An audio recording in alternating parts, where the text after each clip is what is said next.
দর্শক, খুবই দুঃখজনক একটি খবর। রাত্রে বাংলাদেশ সময় রাত 11:15টার সময় যখন আপনাদের সামনে এই ভিডিওটি করছি, তখনের খবর হচ্ছে প্রথম আলোর প্রথম পৃষ্ঠায় এখনো বিক্ষোভ করছেন আহত ব্যক্তিরা, দিচ্ছেন স্বাস্থ্য উপদেষ্টার পদত্যাগ দাবিতে স্লোগান। কি এমন ঘটনা ঘটলো আর যে এরকম একটি মারাত্মক একটা পরিস্থিতি যে আহতরা হুইল চেয়ার নিয়ে বাইরে এসে বিক্ষোভ করছে, যেখানে স্বাস্থ্য উপদেষ্টা একজন ব্রিটিশ হাই কমিশনারকে নিয়ে গেছেন।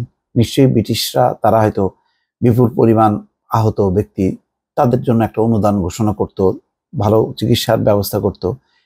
কিন্তু এই চিকিৎসা স্বাস্থ্য উপদেষ্টার দায়িত্ব তো অবশ্যই, কিন্তু এর বাইরে বৈষম্য বিরোধী ছাত্র আন্দোলনের নেতারা কিন্তু দেখভাল করছিলেন। তো তারাও বা তাদের অবস্থা সম্পর্কে কোনো ব্যবস্থা নেয়নি কেন, বা তারা বলেনি কেন যে কি কি করা উচিত বা কিভাবে তাদের স্বাস্থ্য ব্যাপারে সহযোগিতা করা যায়।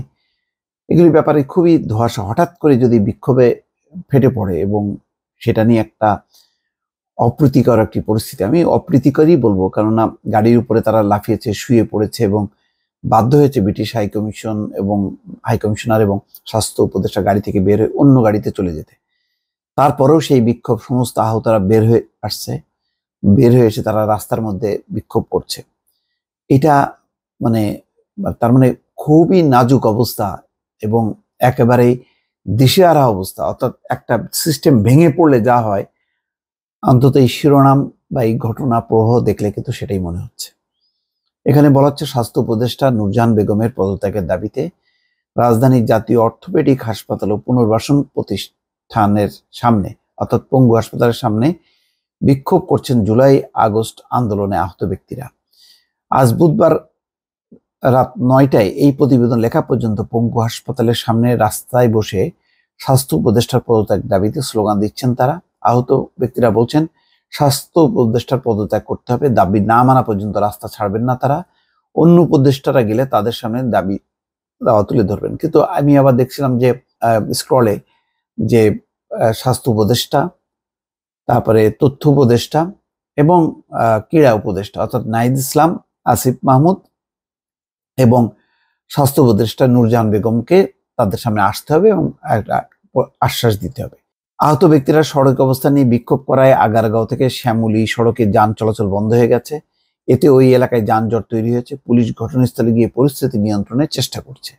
সকালে পঙ্গু হাসপাতালে যান স্বাস্থ্য উপদেষ্টা, সাথে ব্রিটিশ হাই কমিশনার ছিলেন। তিনি ওই হাসপাতালে চিকিৎসাধীন কয়েকজন আহত ব্যক্তির খোঁজখবর নিয়ে হাসপাতালের পরিচালক ও চিকিৎসকদের সঙ্গে বৈঠক করে বেরিয়ে যাচ্ছিলেন। এই সময় হাসপাতাল ভবনের সামনে তিনি চিকিৎসাধীন আহত ব্যক্তিদের ক্ষোভের মুখে পড়েন। উপদেষ্টা সবার সঙ্গে দেখা করেননি, অভিযোগ তুলে বিক্ষোভ করেন আহত ব্যক্তিরা। উপদেষ্টা কি করবেন? উপদেষ্টা তো যাবেন, প্রতীকী কয়েকজনের দেখবেন এবং স্বাস্থ্য কি কি করা যায় রিপোর্ট শুনবেন, নির্দেশনা দেবেন। ম্যান টু ম্যান যাওয়া এটা এটা কি কখনো হয় কিনা? ওনারা তো একটা সময় নিয়ে আসেন। বাকিটা তো দেখভাল করার জন্য সরকারের প্রতিনিধি, ছাত্রের প্রতিনিধি তারা তো আছে, ডাক্তারদেরকে বলা আছে এবং আহতদের একটা অংশকে সিএমএইচে পর্যন্ত চিকিৎসা করানো হচ্ছে। সরকারের কোন কোন ঘাটতি আছে সেটা কেন এতদিনে সেটা চাপা থাকলো, হঠাৎ করে আজকে এইরকম অস্বাভাবিকভাবে বাইরে চলে আসলো, বিকটভাবে। আমি বলবো যে একদম ভেঙে চুরে শেষ হয়ে গেলে যেমন হয় তেমন একটা পরিস্থিতি তৈরি হলো, এটা বোঝা যাচ্ছে না। আহত ব্যক্তিদের কারো হাতে কারো পায়ে ব্যান্ডেজ লাগানো, কেউ ক্রাচে ভর দিয়ে আসেন, কেউ আসেন হুইল চেয়ারে। এটা খুবই অমানবিক একটা অবস্থা। তারা উপদেষ্টার গাড়ির সামনে পথ আটকে দাঁড়ান, কেউ গাড়ির সামনে শুয়ে পড়েন। তাদের মধ্যে 2-1জনকে স্বাস্থ্য উপদেষ্টার গাড়ির উপরে উঠতে দেখা যায়। তারা স্বাস্থ্য উপদেষ্টার গাড়ি ঘিরে বিক্ষোভ করেন। উদ্ভূত পরিস্থিতিতে স্বাস্থ্য উপদেষ্টা অন্য একটি গাড়িতে চলে যান। স্বাস্থ্য উপদেষ্টার সঙ্গে হাসপাতালে আসা যুক্তরাজ্যের হাইকমিশনার এই পরিস্থিতির মুখোমুখি হন। পরে তিনিও অন্য একটি গাড়িতে হাসপাতাল থেকে চলে যান। স্বাস্থ্য উপদেষ্টা চলে যাওয়ার পর আহত ব্যক্তিরা পঙ্গু হাসপাতালের সামনে সড়ক অবস্থান নেন। এই খবর ছড়িয়ে পড়লে পাশের জাতীয় চক্ষু বিজ্ঞান ইনস্টিটিউট এবং হাসপাতালে চিকিৎসাধীন আহত অভ্যুত্থানকারী ব্যক্তিরাও সেখানে এসে বিক্ষোভে যোগ দেন। এতে ওই সড়কে যান চলাচল বন্ধ হয়ে যায়। এরপর থেকে তাদের বিক্ষোভ চলছে। এই যে সামগ্রিক পরিস্থিতি, সেখানে দুইটা বিষয়, একটা হলো সরকারের এরকম অবস্থানটা কেন কেন তাদেরকে আশ্বস্ত করতে পারেনি যে তাদের পাশে সরকার আছে এবং যথাযথ চিকিৎসা চলছে? এক।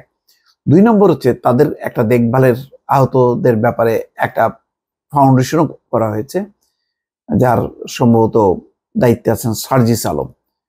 জুলাই আগস্টে আহতদের ব্যক্তিদেরকে দেখার, তারাও বা ছাত্র প্রতিনিধিরাও বা কি করছেন, বা তারা কি এদের সাথে কি যোগাযোগ নেই, সংযোগ নেই, নাকি তারা ফেল করেছেন? মানে সব মিলে একটা খুবই ঘোলাটে অবস্থা, যেটা খুবই অনাকাঙ্ক্ষিত। দর্শক ভালো থাকবেন, আল্লাহ হাফেজ।